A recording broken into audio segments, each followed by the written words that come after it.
A arma de fogo dessa época, em que ele utilizou para matar as vítimas desse período mais antigo, não havia sido a pistola de calibre 380, apreendida por ocasião da prisão dele. Nessa época, ele fez uso de um revólver de calibre 38. Essa arma nunca foi localizada. Ele alega que destruiu essa arma jogando-a num rio.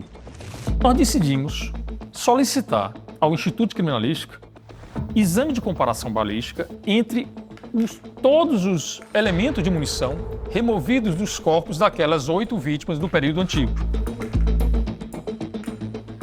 O que a autoridade queria saber é se todas tinham saído de uma mesma arma, ainda que essa arma não tivesse sido encontrada ainda. E na comparação, eu consegui ver que todos tinham a mesma assinatura.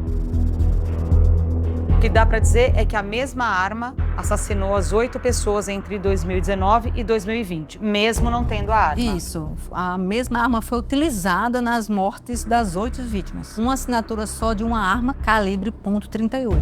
Tanto no corpo como na cena de crime foram encontrados elementos relacionados entre eles que realmente falam a favor de uma única arma passeando por todas essas cenas de crime.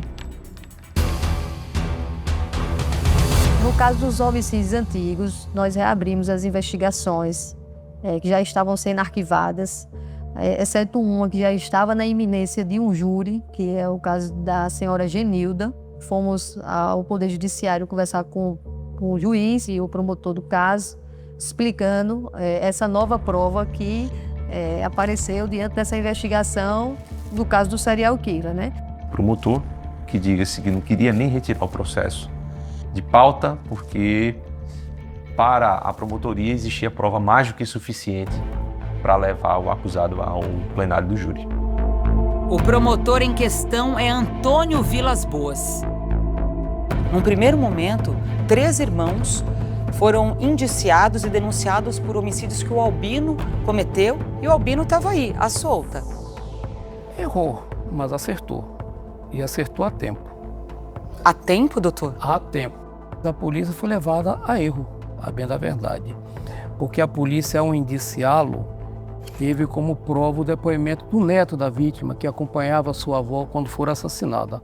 Uma criança de 11 anos fez um reconhecimento por foto. Essa é a única prova que levaria o Antônio Guilherme ao banco dos réus.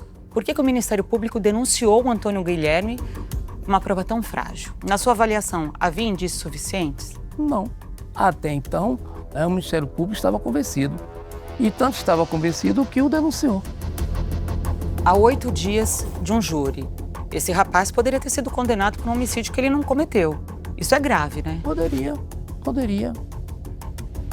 sim, porque foi feito. O júri do Antônio Guilherme foi cancelado. Marcou-se nova data, desta vez indo a julgamento o Albino. E por este crime foi condenado. Eu nem sabia dessa história que tinha mais 2 irmãos e que teriam sido presos. 3 anos, doutor. Pois é. Foi o senhor que denunciou ele? Teria de efetivamente verificar. Vê para mim aí quem foi que assinou esta denúncia, por favor. Tem como você acessar? Porque a repórter me fez essa pergunta e aí eu não soube responder, não. Aí você me deixou de saia justa, hein? Fui eu não, viu, Thaís?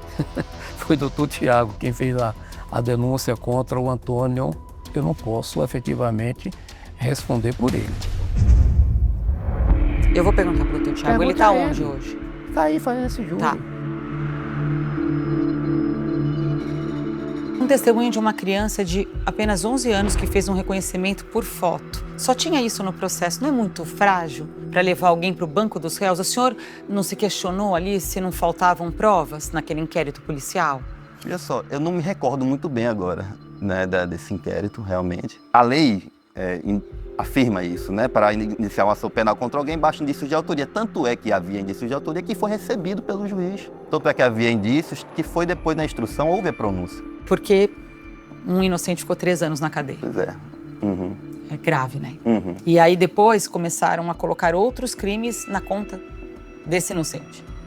Uhum. Crimes que eram do Albino. Uhum.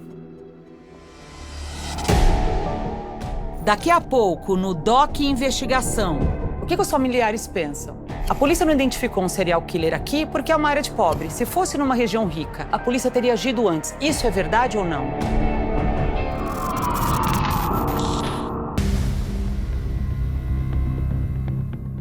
Esse, no caso do Antônio Guilherme, eu já recebi o processo pronto para julgamento, é diferente. Já estava concluído com decisão de pronúncia do juiz, peguei pronto. Eu não estou me eximindo disso não, estou dizendo que eu não tive qualquer participação neste processo do Antônio Guilherme.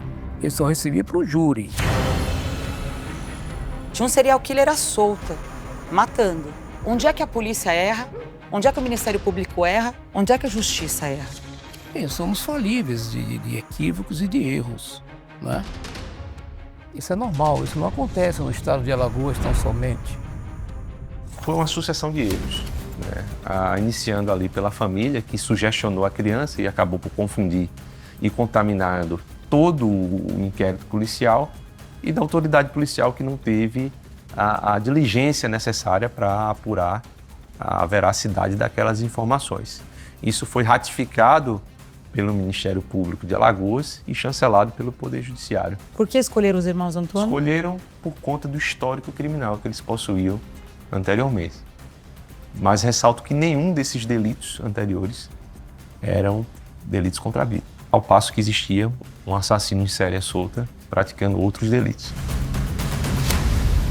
Se não tivesse tido esse erro na primeira prisão, poderia ter resolvido tudo, né? Talvez tivesse. Era possível. Uma investigação eficiente do primeiro crime cometido por Albino teria evitado a morte de 17 pessoas. Um bairro pobre, né? Aí se fosse um bairro rico, eles tinham corrido atrás, mas como foi desse jeito, vieram tomar as providências muito tarde. O que a população diz? Que não investigou esses crimes direito porque é crime em área pobre. Que população? Quem foi a população que disse isso? As vítimas. O que os familiares pensam?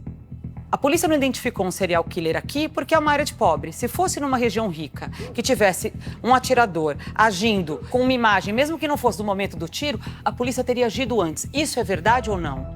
Numa área que não seja tão vulnerável socialmente, há talvez uma facilidade maior em se investigar crimes dessa natureza pelo volume de câmeras na região. Era para ter investigado mais, né? Não tinha deixado ele acontecer mais, porque já tinha muito crime, ele sabia que ele tinha muito crime e deixou ele matando, acontecendo. Teve que chegar até a minha filha para poder parar. Se não fosse ela, a gente não conhecia ele. Então hoje ele estava matando. A questão é que, depois que o crime foi solucionado, algumas pessoas, infelizmente, querem fazer crítica. O que é natural, né? É familiar. A crítica dos familiares, eu entendo. É a crítica de um familiar que perdeu uma menina de 13 anos. Óbvio. É natural que essa família questione. E é natural que eu questione. Claro. Existia um homem agindo da mesma maneira numa área perto da casa dele. Crimes muito parecidos. Nós estamos falando de um indivíduo que matou 18 pessoas num período de 2 anos.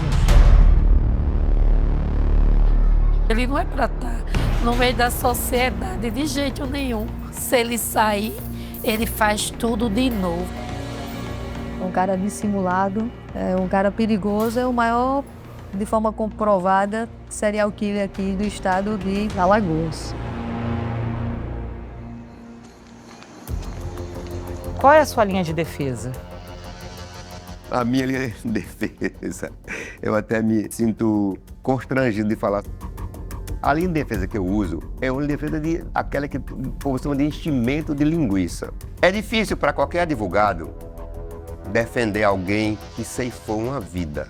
Defender um serial killer, no caso Albino Santos de Lima, é 18 vezes mais difícil.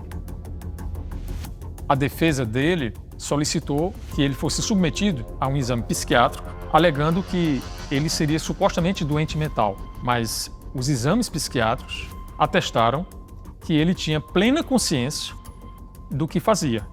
Ele tinha plena consciência da gravidade, inclusive, daqueles crimes. Eu tô querendo acreditar como promotor que você tá querendo se fazer de doido. Não, eu tenho um certo distúrbio mental, isso é óbvio, isso é lógico. Você falou pra mim no começo da entrevista que não era psicopata. Eu não sou psicopata, sou esquizofrênico. Esquizofrênico? Sim. Diagnosticado? Tem isso na minha família. Não, você é diagnosticado com esquizofrenia? Muitos falam por si. Albino Santos de Lima será julgado por outras mortes. A pena de mais de 200 anos de prisão vai crescer. Você lembra de todas as suas mortes? Nem todas. Pernambuco foram muitas. Mais do que Maceió. É difícil saber se é verdade, mas o serial killer de Alagoas diz ter matado mais de 80 pessoas. Você matou em Pernambuco? Sim. Matou em Rio Grande do Norte? Sim. Você foi descoberto lá? Não. Nunca fui. E nunca serei. Quem você matou lá? Não posso falar. É sigilo.